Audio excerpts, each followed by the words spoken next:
Good afternoon. One person is dead after a fiery crash on the Gardiner expressway during the evening rush hour last night. A warning, some of the video may be upsetting. A car burst into flames after several vehicles collided. CTV's Allison Hurst reports. Smoke billows into the air as flames engulf vehicles on the Gardiner expressway. I heard a really loud thud, and I ran out to the balcony, and I saw a huge explosion. There was like 5-car pileup. Dion Lukic was just home from work. He watched from his 17th floor balcony as the flames grew and bystanders attempted to help. One could be seen grabbing something out of his trunk and climbing over a vehicle to get to the one squished against the barrier as it burned. Another used a fire extinguisher as the first attempted to smash the windshield and help someone inside. It was scary seeing like how long it took the fire department, really appreciate them, but it still took 10 minutes to get there. And with all the closures of the roads with the city, they had a really hard time getting up there and responding to those poor people. The crash happened just after 5:30 during the afternoon rush near the Yonge Street exit.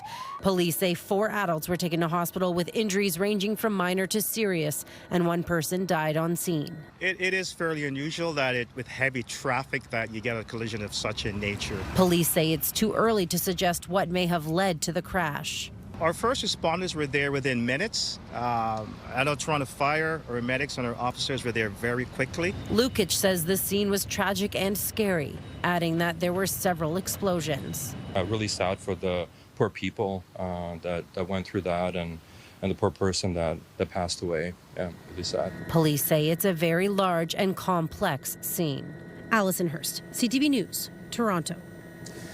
There's an appeal today for the suspect in the murder of 15-year-old Jakhai Jack to turn themselves in. Homicide investigators are calling the shooting death last month a senseless act of violence. CTV's Josh Matlow just stepped out of a Toronto police news conference. He joins us live now with all the latest details. John.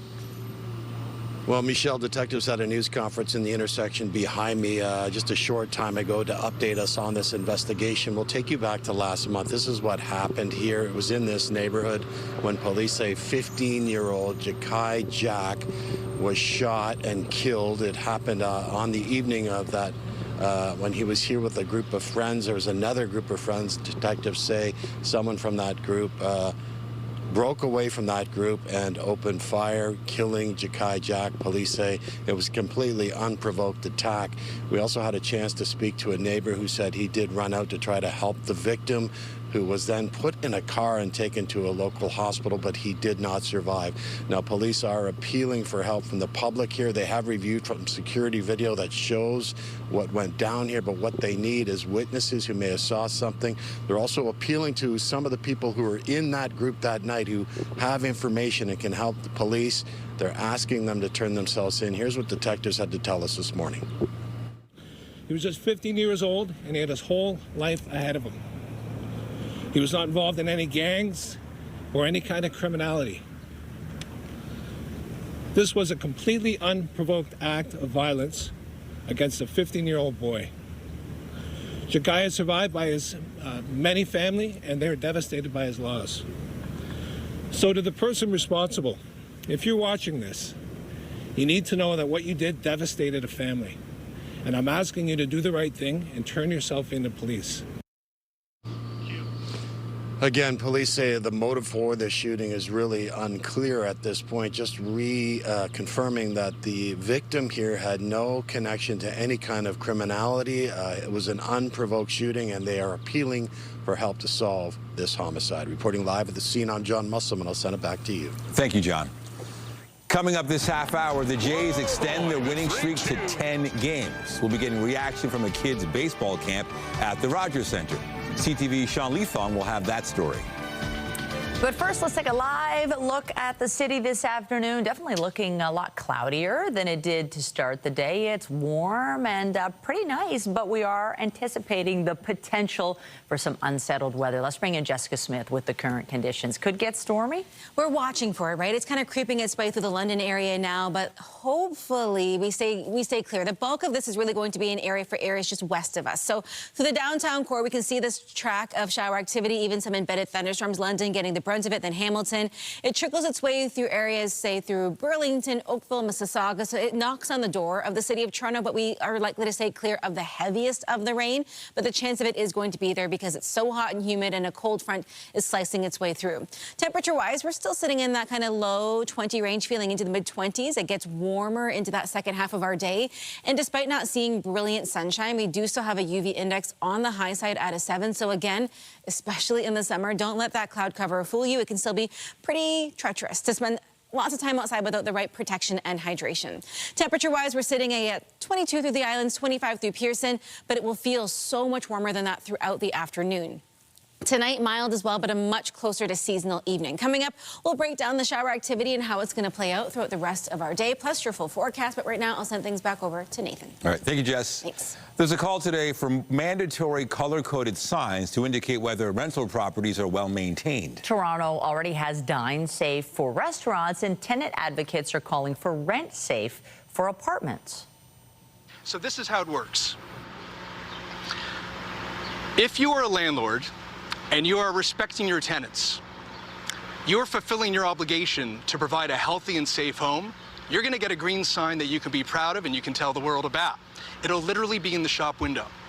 If there's work that you need to do to address violations, to improve on the building, you get a yellow sign as we work with you to get to compliance.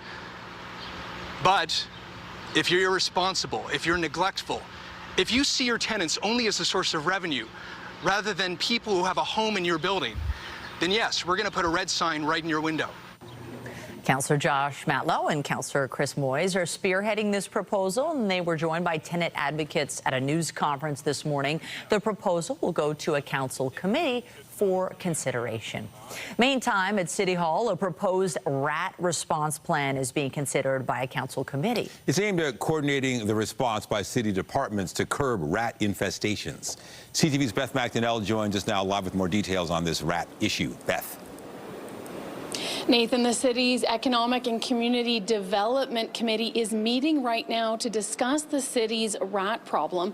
The population has been increasing for years, and research suggests that greater density and warmer temperatures are to blame. And now the city is looking to deal with the rodents. So the city has come up with a rat response plan. It says complete eradication of rats is virtually impossible and recommends focusing on sustained, coordinated efforts to reduce the population. One barrier is that cities offer abundant food sources and rats breed quickly. The plan says it needs about $500,000 to hire staff and support public communication and rat management training. Some of the main objectives are to reduce access to food and shelter for rats, support residents and businesses, and prioritize rat response in the worst areas. The report says to date there is no public health and safety risk of the rats that are in our city, and it hopes to implement the plan in 2026. Reporting live at City Hall, I'm Beth McDonnell. Nathan and Michelle, back to you. Whoa, boy, the 3-2 hit to deep left field and well gone. That's a homer in the third inning of last night's game against the White Sox. The Jays went on to win 6-1, and you know what that means. 10 wins in a row now. It is a great summer to be a baseball fan here in Toronto. And for the kids at baseball camp, they've got a lot to say about the winning streak. Let's keep it going. Our Sean Leathong is at Rogers Centre to tell us more. Sean.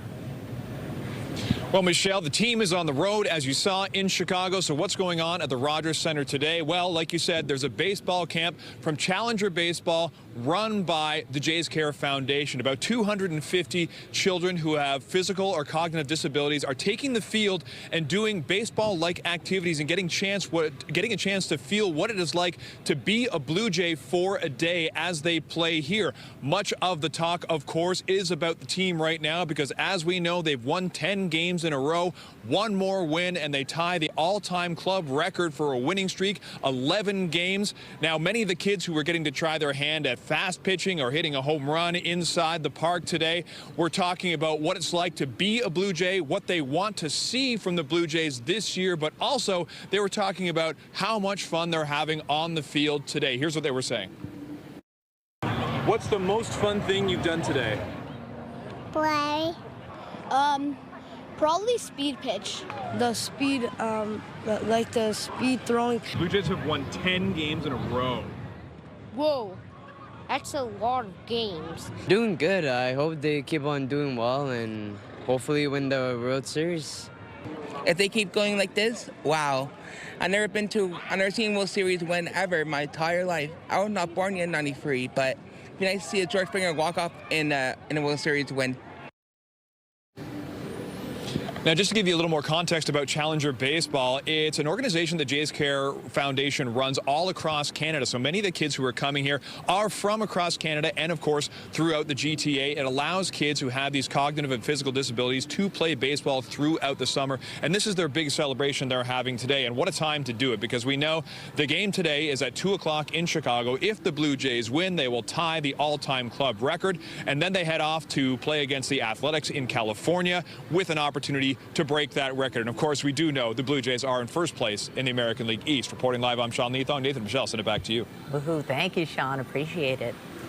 Now we turn our attention below the border to Texas, where more than 110 people are now confirmed dead from the catastrophic flooding. And even more are missing. And with search crews entering a 6th day trying to find survivors, questions linger over whether more could have been done to save lives. We're going to address every aspect of this storm to make sure that we're going to have in place the systems that are needed to prevent deadly flooding events like this in the future.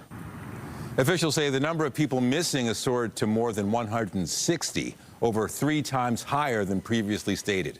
The huge jump coming after a hotline was set up for families to call in. Most of the people killed or missing are in Kerr County. Crews are using boats, helicopters, and horses as part of the search. U.S. President Donald Trump says he will visit the disaster zone on Friday. In Quebec, 4 men have been arrested in connection with an alleged plot to form an anti-government militia and seize land. They appeared briefly in court yesterday. We're actually preparing. We're taking actions that led us to believe that they wanted to actually achieve something and wanted to commit this violent terrorist acts. Matthew Forbes faces related charges, possession of firearms. Marc-Aurel Chabot, Simon Anger-Audet, and Raphael Lagacé are all facing charges related to facilitating terrorist activity. The military confirms Forbes and Chabot are active members of the Canadian Armed Forces. Well, the U.S. president is ratcheting up the tariff war with a measure that could be another economic blow to Canada. Donald Trump has announced a 50% tariff on imported copper. Today we're doing copper. Copper, what would that tariff be on? The section tariff? I believe the tariff on copper, we're going to make it 50%. Canada exports about $9 billion worth of copper and copper-based products, more than half of that going to the U.S. Trump says this new tariff is an effort to boost domestic production of the critical metal, which is used in electric vehicles, military hardware, the power grid, and many consumer products. Trump did not say when the new tariff would take effect.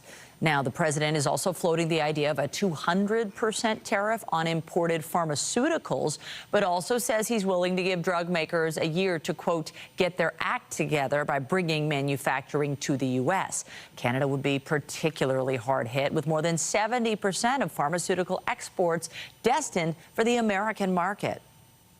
As Toronto police investigate vandalism incidents targeting speed enforcement cameras across the city, the device on Parkside Drive has been damaged for the 6th time in less than a year. The group Safe Parkside put the word out this morning. Now, the camera had just re-entered service last week after it was vandalized in May. And this time around, city officials installed a surveillance camera to keep an eye on the often targeted speed enforcement device. Toronto police have told CTV News they're aware of this latest incident. Road safety advocates say the repeat vandalism exposes ongoing gaps in street-level protections. The city is required to replace damaged speed cameras within 30 days. We're learning a little more about the 14-year-old boy fatally stabbed in this city's East End over the weekend. Abdul Aziz Sar was stabbed inside a McDonald's, and police are still searching for suspects. CTV's Mike Walker has the story. 14-year-old Abdul Aziz Sar is being remembered as a kind, respectful, and responsible young man by the Mecca Islamic Center in Scarborough, where they say he attended. The teenager was fatally stabbed in the area of Coxwell and Eastern Avenues just after 10 Saturday night. Paramedics were flagged down to the McDonald's where Sar was found inside. He died from his injuries in hospital. The Mecca Islamic Center states Sar was known for his constant presence volunteering for events and help. In a statement shared on social media, management at the Islamic Center write, Sar was a beacon of joy in our community, always smiling, always kind, always bringing warmth to those around him. He greeted everyone with respect, radiated positivity, and carried himself with grace beyond his years. His presence uplifted all who knew him. He was deeply committed to his faith and studies, showing up every day with eagerness to learn and a heart full of love for his teachers and peers. The circumstances that led to the teen's murder are not clear. So far, police have not released any details about possible suspects. Homicide investigators say hundreds of people were in the area when the stabbing happened and made an appeal for witnesses. There is a lot of video from the area. Once we review that evidence, we'll have a better sense of exactly where things transpired, and as we continue to review video, that'll become more clear. But the Montavenir Catholic School Board confirms to CTV News Abdul Aziz Zar was a student at Père Philippe Lamarche Secondary School in Scarborough. In a letter informing families about the teen's death, school officials state there is a lot of feelings of anger, sadness, and helplessness, adding that social workers are being made available. The Islamic Center has also organized a GoFundMe, which has so far raised nearly $22,000 to cover funeral costs and support the teen's family. Mike Walker, CTV News. Toronto police are investigating after shots were fired near Nielsen and Finch in Scarborough early this morning. Police were called to Wingarden Court and Crow Trail at 6:50 a.m. They say they located evidence of gunfire on the scene, including damage to a home and vehicle. No injuries were reported, and investigators didn't immediately release any suspect information. And one person was rescued from a house fire this morning near Dundas in Jarvis. Firefighters were called to the home on Pembroke Street around 5:45.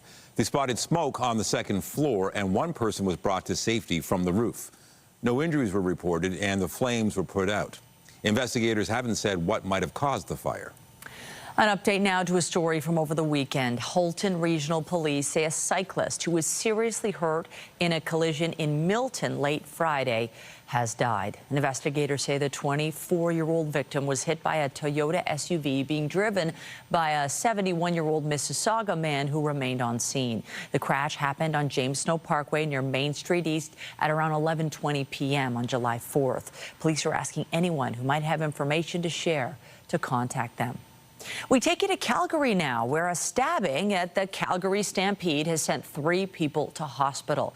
Investigators are calling this a targeted attack, and no arrests have been made. Police were called to an assault near one of the rides on the Midway, and a short time later, officers responded to 2 additional reports of people injured in different locations. CTV's Scott Hurst joins us now with more on the situation. What do we know about this incident? Good afternoon, Michelle. This really is a troubling case of violence at the wildly popular summer event. Of course, the Calgary Stampede, one of the biggest events in the summertime across the country, expecting more than 1 million people this year at the annual event, and likely a lot of people there last night when this incident happened. So here's a timeline of what we know from Calgary police that say they were called to the Stampede Midway shortly after 11 p.m. for reports of an assault near the Euro slide. There they found one man suffering serious injuries. He was rushed to hospital. Then a short time later, police got 2 more reports of people suffering serious injury. One was located just outside the Stampede grounds, described as a youth, but no specific age was provided, and a man a bit further away near Earlton and 27th Avenue Southwest. Both victims taken to hospital in serious but stable condition. Once again, no arrests have been made. Investigators believe all 3 victims are from the same assault on the Stampede grounds. Now, officers on scene have told our crews they do have CCTV footage, but are also appealing for witnesses who could have been there at the time and potentially may have recorded some of it or all of what happened and or seen what happened as well. So they're appealing for more witnesses, Michelle. The Stampede draws hundreds of thousands. It's on until the 13th. A lot of people going there to have some fun, and this has to be concerning. And there's also been security concerns at other big festivals recently. Were any increased security measures in place here? Michelle, there were increased security measures, as you mentioned, in the wake of other serious incidents at festivals, at big events that attract a lot of people, in particular the Vancouver event, the Lapu Lapu Festival several months ago. So here's what we know about the security measures in place. Some have been in place for years, others are new this year. Every year, the grounds become their own temporary police district with the headquarters, incident commander, dispatchers, and officers.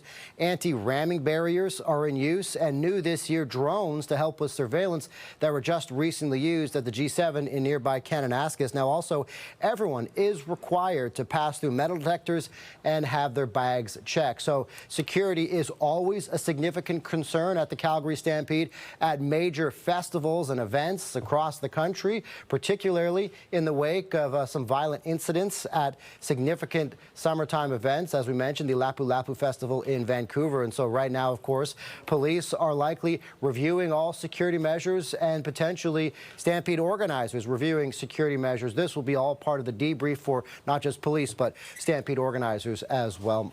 Michelle. Scott Hurst, live in the CTV National Newsroom. Thank you. Thanks, Michelle. 2 student pilots are dead following a mid-air collision between 2 planes near Steinbach, Manitoba. RCMP say the pilots died at the scene. There were no passengers aboard either plane. According to reports, both pilots were practicing takeoffs and landings at the time. Emergency crews located the wreckage in the town about 63 kilometers southeast of Winnipeg. Overseas, Ukrainian officials say Russia fired the largest number of drones in a single night of the war. More than 700 attack and decoy drones were used in the strikes that hit Lusk the hardest. The western city is home to airfields used by the Ukrainian army. More than 10 missiles were also fired in the overnight attacks that struck 10 other regions. 1 person was killed, 2 others were injured. The local governor in the Kursk border region says Ukraine fired drones into Russia overnight, killing 3 people. And south of Rome, Ukraine's president met with Pope Leo today. Volodymyr Zelensky thanked him for the Vatican's efforts to return children taken by Russia. The pontiff has offered to host peace talks, which Zelensky says would be possible, but he pointed out it has so far been rejected by Moscow. The Pope also prayed today for the world to recognize the urgency of the climate crisis. The pontiff celebrated the first papal mass using a new set of prayers and readings inspired by the environmental legacy of Pope Francis. The first American pontiff approved the new mass formula for the care of creation. He directed it to be added to the list of 49 masses that have been developed over centuries for a specific need or occasion.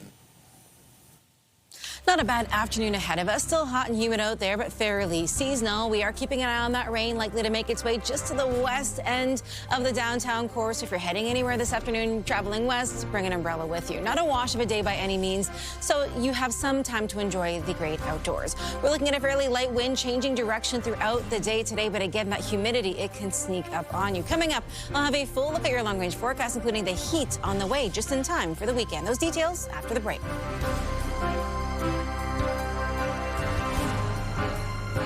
When you see it happen, send it to CTV News. Text 10400 from your screen to ours. Text 10400. All right, looking at the forecast, it looks like we're in luck. Camp won't be canceled today. No rain in the forecast until maybe this evening. You know what? Even when it rains, the camp goes on. It's amazing. I mean, the parents are working, kids have to do their thing. And maybe it's nice that it's not blazing sun, especially if you're outside, because it's still warm. It helps, right? We have the humidity still there, but you don't have that sun beating down on you. Still the UV index because of the time of year that it is, and we have that sunshine behind the clouds, but the bulk of that rain staying just west of us, and a lot of it later on in the day, as Nathan mentioned. So you'll be all right. But to be fair, the kids don't mind the rain, right? And it's going to be one of those days where it might help cool things down just a little bit if you're spending some time outside. Weather is brought to you by Lee Presler Law Firm. Injury lawyers, you don't pay unless they win. Now, keeping an eye on the clouds, this is from the chopper early on this morning out towards Ajax. So the rain is in the vicinity. The clouds are there. It's just if we have enough of that kind of ignition in the sky to make the rain fall. But it is really cool from this perspective to see the calm before the storm, so to speak.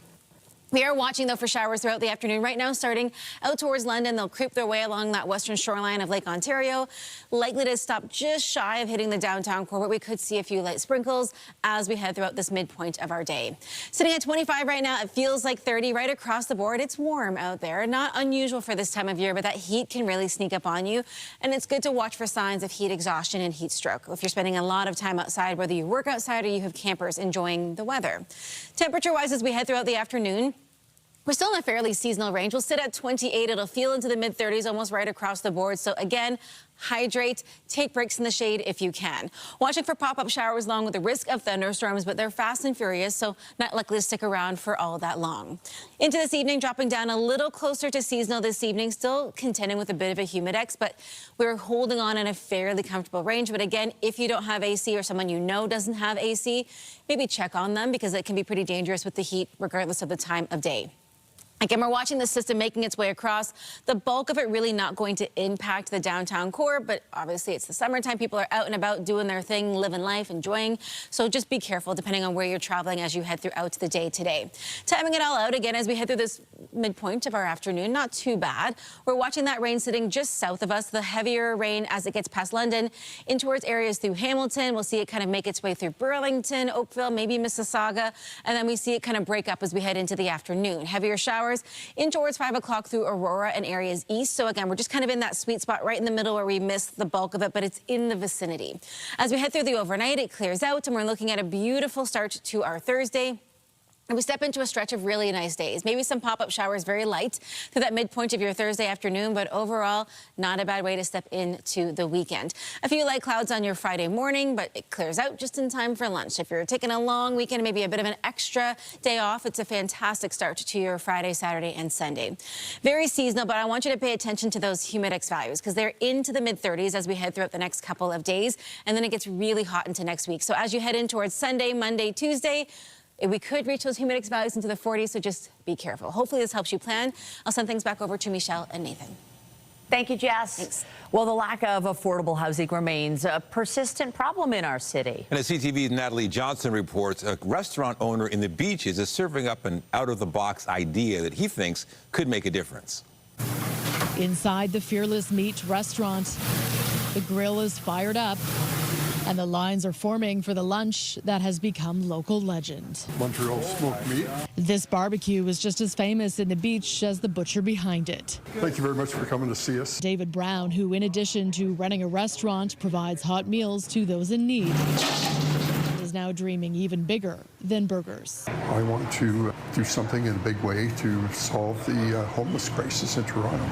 Brown has bought the building next to his Kingston Road property. Over to just where that awning starts. And hopes to transform his small restaurant into a 175-seat steakhouse at the base of a 10-story building that would contain 100 affordable housing units, offering 24/7 on-site social supports, individual case management, and jobs for the residents in the restaurant. Our city is basically throwing a lot of money at the homeless problem, and the homeless problem has been increasing, not getting any better. And there has to be a better way. What the City of Toronto is doing right now on the housing front isn't working. Encampments have doubled over the past number of years, and we can't have people living in our public parks. That's not a solution. So the answer is to build more housing. It is to have housing with supports. How we do it and where we do it matters. Brown has been working with the city planner on the proposal for the building itself and has been told that it could potentially fall within the city's official plan as it is located on a designated avenue, depending on the details. But the city would not officially comment on the plan to CTV News, given that the application has not been formally submitted. Building 90 to 100 units of net new affordable housing in the city of Toronto is absolutely needed. The CEO of housing provider Fred Victor has worked with Brown on housing projects in the past and says now is the time for all hands on deck. We need more of that. People thinking outside the box, thinking more along the lines of how can I help solve this issue of homelessness in the city of Toronto, get people into housing as quickly as we possibly can. It's going to be an asset to community. Brown believes with the right supports, his model could change the way Toronto thinks about housing neighbors in need. A lot of folks are really struggling, and I'm doing my best in my own little way to help them out. a vision to help the homeless in addition to the hungry, a butcher thinking about much more than meat. Natalie Johnson, CTV News. Still to come on CTV News at noon. If you've changed your travel plans for the summer and are avoiding the United States, you're not alone. CTV's Pat Foreman has a consumer alert.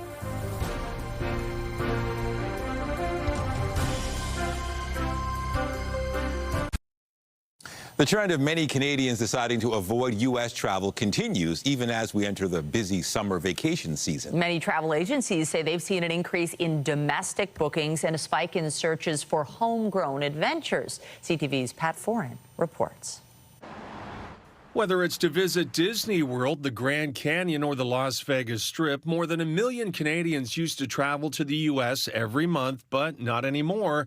Travel companies have seen big changes in vacation plans that show many Canadians plan to explore their own country this year.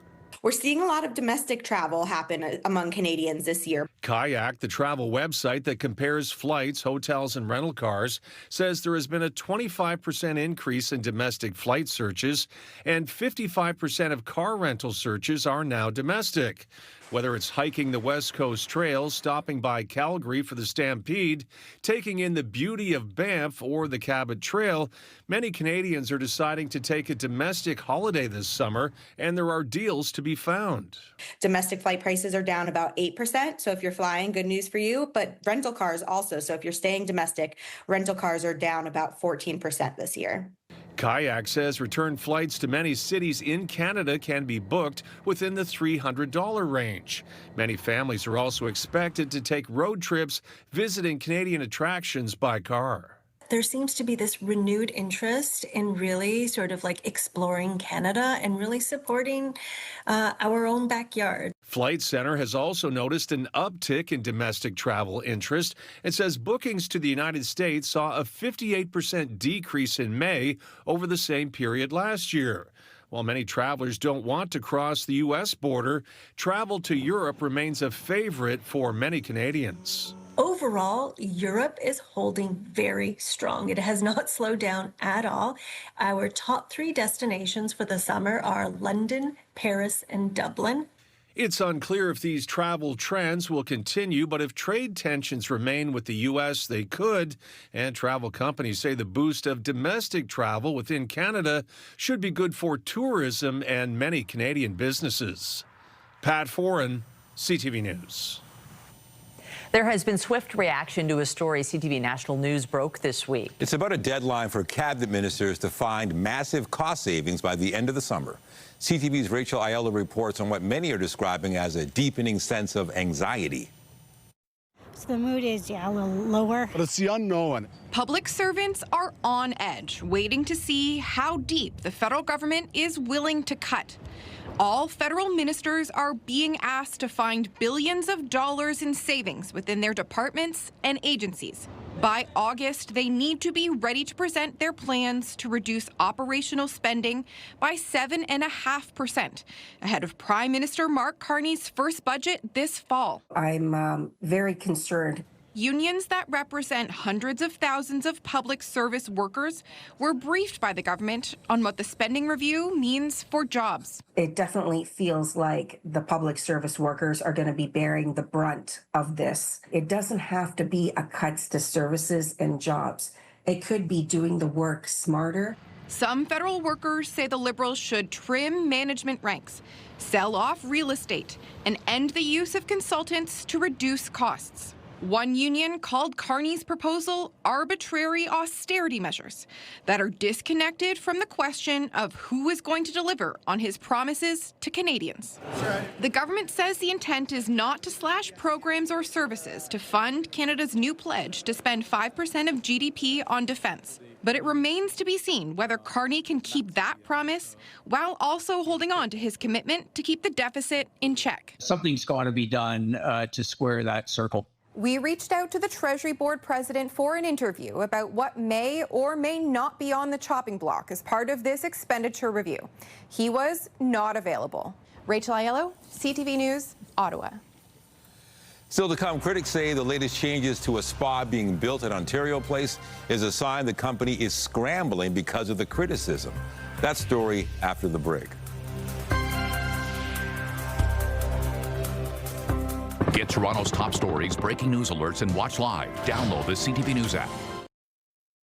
Walmart Canada is holding its first ever growth summit in Mississauga today. It's billed as a chance for 120 Canadian entrepreneurs and businesses to make their pitch directly to the retail giant and to try and secure a spot on their shelves. Walmart says it's also an opportunity for it to expand its assortment of Canadian supplied goods and for its merchants to discover new local suppliers. Premier Doug Ford was the keynote speaker, and he touched on the difficulties many businesses are facing. Our government understands that right now, Canadian businesses are uncertain about the future, and I'm not allowed to get into politics, but everyone knows why there's uncertainty about one guy. But I'll skip that part, or I'll get in trouble. And that guy drives me crazy, but I'll keep going. Uncertain because of all our tariff talk and the disruptions to our once reliable supply chains that have stood in place for decades. Before today's launch event in Canada, Walmart has held similar growth summits in the U.S. and Mexico. We have reaction today to Therma Canada's latest revision of that spa development at Ontario Place. Critics say the revised plan indicates the company is scrambling. CTV's Queen's Park Bureau Chief Siobhan Morris reports. It's a colorful world of play and glee for the kids, tranquility and escape for the grown-ups. These are the updated plans for Therma Canada's controversial water playground and spa in a reimagined Ontario Place. The whole building is 25% smaller, and that's just sort of a combination of hearing feedback from community about concern about scale. The pay-to-access facility taking over much of the West Island, part of a 95-year lease with the province. The design team is emphasizing 16 acres of trails, including on the roof, pavilions, and a new beach. But critics see this show and tell as revealing of something else. Admitting that they're scrambling to put lipstick on this massive pig that they created. Opponents had hoped for more greenery to replace what was removed from the West Island. It'll take generations and decades for any trees planted now to reach the level of maturity of the trees that were already there. The landscaper on the project says native plants are part of the vision and that the Therma complex won't block access to public spaces. People will be able to understand that it's part of the larger Ontario Place. It is not separate from, it is fully connected to. There's an attempt to counter criticism that what's going on the water's edge is a luxury spa. This is the place for families to come, working families, to come and have a great day, whether it's in June, July, December, or February. And it's affordable. With the target for daily admission set at $40. It's our asset. It's our public space that's being given to them, and they're going to then come back and charge us for it. And there's worry about more money getting involved. 30% of that land, they can still use that for their commercial purposes. So right now they say that's going to be open, but we don't know what the future is going to look like. Therma says that clause is to allow vendors to sell food and drinks, maybe invite festivals in. Construction on the Therma complex could start in earnest next year, but it won't open any earlier than 2029. At Queen's Park, Siobhan Morris, CTV News. Chip designer Nvidia has taken the crown as the world's most valuable company. The tech giant is the first public company ever to top $4 trillion U.S. in value. Shares of Nvidia rose 2.5% in early trading today, topping $164 each. Compare that to the beginning of 2023, when those same shares were listed at $14. Nvidia achieved a $1 trillion market value for the first time a few months later and tripled it in about a year. That's faster than Apple and Microsoft, the only other U.S. firms with a market value of more than $3 trillion. There's more uncertainty about the future of Toronto's Hot Docs Festival as 2 veteran staff members have stepped down. The festival has confirmed Heather Haynes, the director of programming, and Elizabeth Radshaw, the director of industry programs, are leaving. Haynes had been with the festival for 2 decades, while Radshaw led the industry program since 2009. In April, Hot Docs confirmed it accepted a conditional offer on its flagship theater downtown, which was put up for sale last year. The latest reboot of Superman is set to soar into theaters this Friday. As CTV's Andrea Case tells us, a Canadian TV star has stepped into a supporting role as the Green Lantern. Actor Nathan Fillion is in the biggest film of his 30-plus year career. So do you know who he is? Yes, I know this. So you know he's Clark Kent. Why does he trust everyone? He doesn't. Just us, because we are also of the cloth. Of the cloth? The Edmonton-born actor co-stars as the Green Lantern in the new DC reboot of Superman and the upcoming TV show Lanterns. This is crazy. I had a comic book rack in my room when I was a kid. I was steeped in all of this stuff, and here I am. It's my job. I'm living it. What I think we should do is bleach his sideburns so that he has to walk around in real life with just bleached sideburns. I can hear you. His version of the Green Lantern has made waves partially because of his bowl-cut hairstyle, which director James Gunn had a lot of fun with. This Green Lantern, a.k.a. Guy Gardiner, is macho and brash. As an actor, there's something very freeing about playing that kind of guy, about being a jerk. And I think also far more relatable. A jerk? No. Relatable? Yes. He's gloriously Canadian. Fellow Canadian Melissa O'Neill spoke about her co-star on the TV show The Rookie during the CTV Upfront last month. He really makes people feel welcome. He takes the time to get to know them. He's an excellent collaborator. And one of the things that I tell him all the time is like he's an exceptional leader in that he leads through example. He's very humble, and I love that about him. That humble quality was on full display as the 54-year-old received an honorary Doctor of Law degree from Concordia University of Edmonton in May. Now get out there, be lucky. Get out there and be grateful. And get out there and pretend you're ready. I am telling you, that is how the best adventures begin. Advice given and advice he lives by. Hey, buddy, eyes up here. Superman is in theaters on Friday. Andrea Case, CTV News. A new report out this morning shows Ottawa is set to miss its 2026 deadline to implement a $10 a day childcare across the country. The Canadian Centre for Policy Alternatives says just 6 provinces and territories have met or improved upon the government's 2026 target. 5 provinces, including Ontario, Alberta, and BC, do not have plans to reduce fees. A group of physicians, nurses, and pharmacists is calling for the elimination of barriers to treatment in Canada. CTV's health reporter Pauline Chan has more on the changes they're seeking. When it comes to patients accessing new medications, Canada has an abysmal record. So compared to other countries, we're the second slowest in the OECD, like 19 out of 20. We're the slowest in the G7.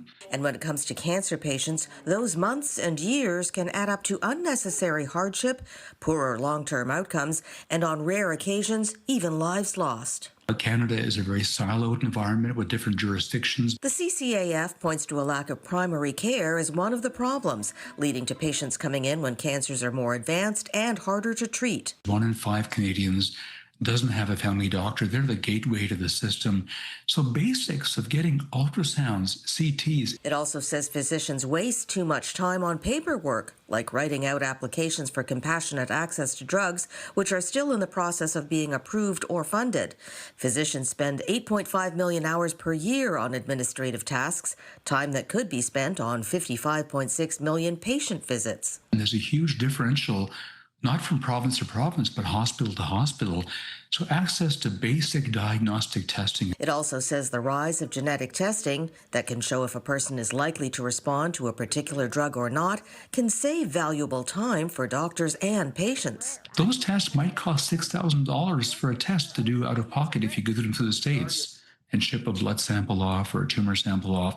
We can do them in Canada for $900 locally in our hospitals. But it says Canada doesn't even have a standardized process to refer patients, let alone the equipment and skilled staff across the country to make genomic testing available and equitable for all Canadians. The CCAF is calling on senior levels of government, premiers, health ministers, and policy advisors to hear its message and make changes. Pauline Chan, CTV News. Coming up on CTV News, airport security inspections for U.S. travel are getting an update. We'll tell you what to expect after the break. For the first time in almost 20 years, travelers no longer have to remove their shoes during security screenings at U.S. airports. The decision was made after a pilot program showed the Transportation Security Administration has the equipment needed to keep airports and aircraft safe while allowing people to keep their shoes on. But some travelers still may be asked to take off their footwear if officials think additional screening is necessary. People were required to start removing their shoes in 2006 after a terrorist tried detonating an explosive in his shoe. I remember that. It's such a small thing. It would be nice not to take your shoes off, you know? More convenient. But we will want to keep the sunscreen on today, even if it looks cloudy. That's the thing if it looks cloudy, I'm like, oh, we can skip it, but I'm glad I have you. It definitely is one of those things you have to kind of remind yourself of. You're like, okay, well, it's hot outside, but the sun's not blazing down, so I should be all right. But you still have to have sun protection on, even on a cloudy day. The UV index is very strong. As we make our way through the next few days, we will see the sunshine start to push its way out. It gets very warm this weekend and into next week, so if you wanted to get out and enjoy a pool, perhaps you can do that. We are, though, watching that rain sitting just south of us, kind of tracking its way throughout our afternoon. We're at 25, feeling like 30, and over the next few days, it gets nice and it stays nice. So get out and enjoy it if you can, but do it safely. Good advice. Thank you, Jess. And that's CTV News at noon. Remember, you can get Toronto's breaking news all day long on CP24 and at ctvnewstoronto.ca. For Jess Smith and the whole team here, have a pleasant afternoon. I'm Michelle Dubé. And I'm Nathan Downer. Be sure to join us later for CTV News at 5 and 6. Have a great day.